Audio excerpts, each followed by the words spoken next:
Hello and welcome back to my YouTube channel. Today we will be discussing hair loss and my 3-month plan on how to stop hair loss. So basically I noticed the last couple of weeks I was losing a lot of hair, but like now it's really bad. Like when I have a shower, I can just see clouds of black hair just clogging the drain. I'll show pictures up here, but like even sitting in the car, brushing my teeth, sitting, watching Netflix. When I get up, there's just like black hair everywhere. I'm shedding so much. So I was like, maybe it's postpartum hair loss, but like now I'm 9 months postpartum and usually it stops around 6 to 8. So I think it's something else. I have started something called the Hair Rescue series on my Instagram. If you're into that or shorter videos, watch it over there. But here I'm going to discuss every single thing I plan to do in the next 3 months to stop this hair loss. So stay tuned for the last one because it's a very interesting one. I'm really excited to see if it actually works. So before we begin, my name is Dr. Sami. I'm an embryologist and a relationship and psychosexual psychotherapist in training. And I love doing videos about wellness, health, fertility, and everything like that. So if you're into that, please hit the like and subscribe. I'd really like to reach 1,000 subscribers before my birthday in March. So yay, fingers crossed. Let's get into it. So as I said, I'm losing a lot of hair. I also gave birth in March. So it's very common to lose a lot of hair after pregnancy. And if I'm being completely honest, I did expect this to happen. So I lost half a liter of blood before I gave birth. If you want to see my complicated pregnancy story, I'll put the link up here somewhere. And during my C-section, I lost almost 1 liter of blood. So I lost like 1.5 liters of blood, which is quite a lot. So I knew I would probably be anemic and start losing hair. Also, because of various digestion issues, I cannot take iron supplements. So I have to work really hard to up my iron naturally. Every time I go to a doctor and I'm like, bro, I'm losing my hair, they always do the same thing. They're like, check your iron levels. They give me a multivitamin or like a vitamin that's made for hair loss. And they're like, yeah, it will go away soon. And it never does. Like, this is not my first experience with hair loss. I've had really bad hair loss ever since I moved from Ireland to Egypt. It's probably the stress of everything. And in 2015 specifically, I lost a lot of hair, like a lot of hair. And that's when I founded my beauty company, Sincera, and I used to make hair oils to reduce hair loss. I am a doctor, so I was like, do you know what? I'll fix this problem myself. Nobody will understand what I'm going through like me, so fix it myself. So I sat on the laptop, got Excel and did like a spreadsheet of all the things I will do in the next 3 months, and hopefully my hair will stop falling. So there are many different types of hair loss, and I know the hair loss that I have is called chronic telogen effluvium. So the simple test to see if you have this is the pull test. You go like this and you pull your hair. Look, I've got like hairs already. And then you look at the end of your hair. If you can see the root come out in like a small drumstick appearance, it's most likely chronic telogen effluvium. And it just means your body was stressed for whatever reason. You got a breakup, just emotional stress. Pregnancy and childbirth is an obvious one. If you had a super high fever or you've come out of surgery, that's also another thing that might bring chronic telogen effluvium. So hopefully we will solve this together. And let's get into what I'm going to do to help stop this chronic telogen effluvium. So like I said, I've had hair loss before, and there are a few key things nobody will tell you about if you really want to stop hair loss. Like if you're super serious about stopping hair loss, you have to do a couple of things. The first thing is you need to eat proper calories. I think one of the reasons I had hair loss for a really long time, I was probably chronically eating under 2,000 calories a day. It's very hard to sustain a good thick head of hair on you if you're eating less than 2,000 calories a day long term. And when I was doing that, I wasn't eating like, good food like vegetables, protein. I was probably, eating crisps and biscuits. So no wonder my hair fell, because your body's just like, oh, we have no calories. We can't continue like this. We'll get rid of the hair. It's not as important as your heart, liver, lungs. So the first thing you have to do if you want your hair to stop falling is eat proper calories. And I'm not saying, binge eat or anything. No, just minimum 1,800 calories a day, and make sure the calories you're eating are good, clean calories. Protein, vitamins, minerals, healthy fats, and your body will just run more efficiently. So the first thing I'm going to do is increase my protein.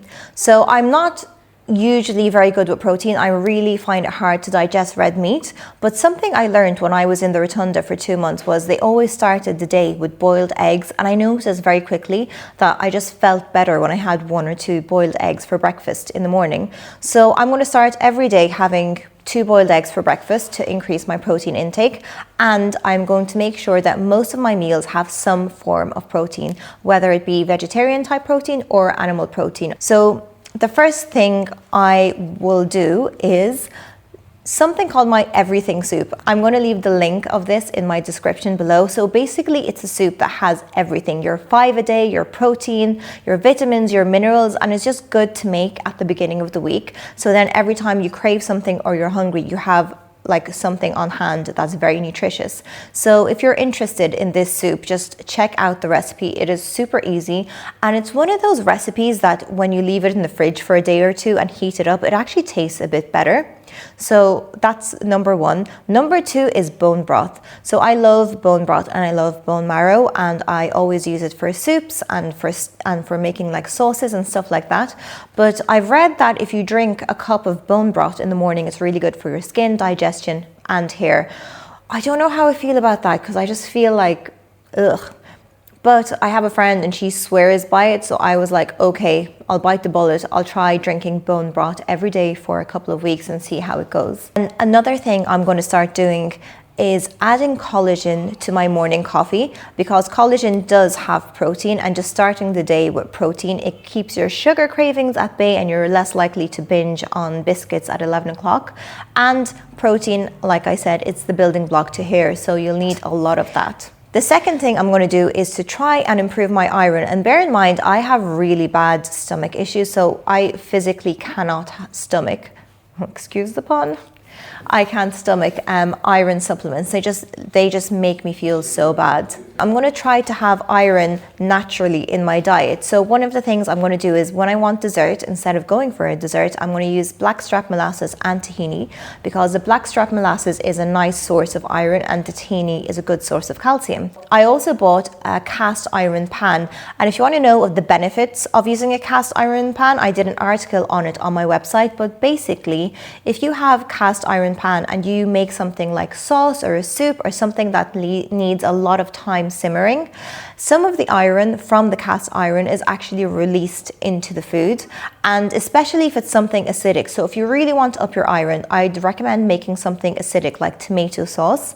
in the cast iron pan, just to naturally increase the amount of iron in the food.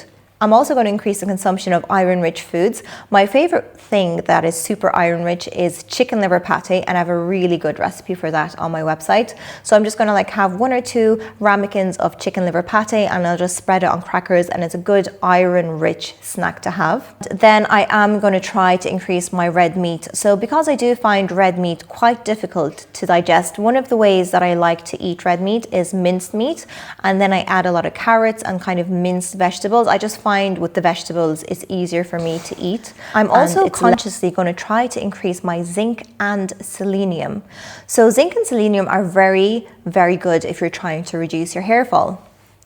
And they're found in pumpkin seeds, eggs once again, which is why eggs in the morning are super important, and seafood. I'm not the biggest fan of seafood, but maybe I'll try to have more salmon or something just to increase the zinc and selenium in my diet. I'm also going to try to sprinkle chia seeds on everything, because it does have iron and omega-3s, which is good for your hair. And another thing that's really good, but I just can't stomach them anymore because I've had so much of them, are sardines. So sardines are like one of the best foods to eat. They're low in calories, super high in protein, and super high in omega-3, and it's really good for your hair. The next thing I'm going to do is proper supplementation. So at the moment I'm taking this hair supplement called Viviscal, and it's an Irish brand and it has marine collagen. I've used it before and I have noticed that my hair does stop falling when I use it. Like, I'm not sponsored to say this. I wish I was, because they're a bit expensive, and like, who wouldn't want to be sponsored by Viviscal when you're having hair loss? The next thing I'm going to go on to is how to actually physically manage your hair. If you have hair loss, try to be gentle on your hair. So don't be like pulling your hair, brush it gently. Don't have super tight hairstyles, and try not to use heat.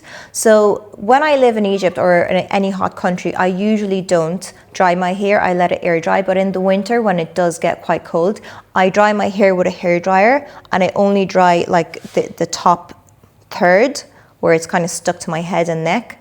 And then you'll find, because the ends tend to be more porous, they dry faster. So I just use it like this to dry, but I would never use the hair to style, because at the moment my hair just can't handle it. I'd also avoid aggressive brushing and no dry shampoo. It just like blocks your scalp and it just makes hair loss worse. The next thing I am going to try to do is improve my sleep. So sleep quality has been linked to many different things. So I'm not surprised that a lot of people recommend proper sleep hygiene if you're trying to reduce your hair loss. So because I'm a notoriously bad sleeper, I'm going to start taking magnesium supplements before I go to bed, just to help me sleep and stay asleep. I'm going to stop looking at screens before bedtime, which is a really bad habit that I have, because I have this habit of like having random YouTube videos beside me on bed, and then I just fall asleep listening to someone talk. It's how I like to sleep. So I think I'm just going to listen to a boring story on Audible and fall asleep that way. I'll also try to have earlier bedtimes because I have children and the school bus comes at 6:30, so realistically I have to be up at 5:30. The next thing I'm going to do is a series of blood tests. So I'm going to do a full panel of blood tests to see if I am deficient in anything. So things I am going to check for, and I'm going to put them on the screen here, is my ferritin levels to see how anemic I am, my TSH, free T3, T4, just in case I have thyroid issues and that's causing hair loss, vitamin D, my B12, and prolactin. Another thing you can do if you're trying to reduce hair loss is reduce your stress. And I'm not just saying like relax and light a candle. I'm like, reduce your physiological stress, your cortisol levels. They need to be stable. So this is my favorite thing. Like, to be honest, I'd never do this, but I'm glad that I don't have to do it. Because I'm trying to like stop my hair falling. But no HIIT, no high intensity interval training. Apparently it raises your cortisol, and that's not good for hair. Anyway, I would never do HIIT again. I did it back in 2015 when I was trying to lose weight after my second baby. It's very effective, it's very good, but it's just not for me. So I'm going to stick to gentle training, just like, you know, weights, yoga, walking. And when you are doing yoga, if you're mad into the yoga like I am, I would suggest doing a lot of inversion poses. So there's a lot of people anecdotally who say when you do a lot of inversion poses, it makes your hair grow faster and stop falling, which I can kind of see why it would, because you're just like increasing the blood flow to your head and scalp. So poses like headstands, handstands, maybe crow to handstand, all of the inversion poses should help you improve the blood flow to your scalp. Next, we're going to go on to one of my favorite things is my herbs. So if you know me, I'm mad into the herbs. I love like the amla, the rosemary, the henna. I use henna to dye my hair. To be fair, since giving birth, I haven't used anything because I just don't have time, and they do take a lot of time, especially the henna hair dye, because you have to prepare it a day in advance. And then you have to leave it on your head for 3 days, and like applying it to your hair probably takes an hour, and then you have to wash it off. Like, it's a whole day. You need to take a day off everything just to get it done.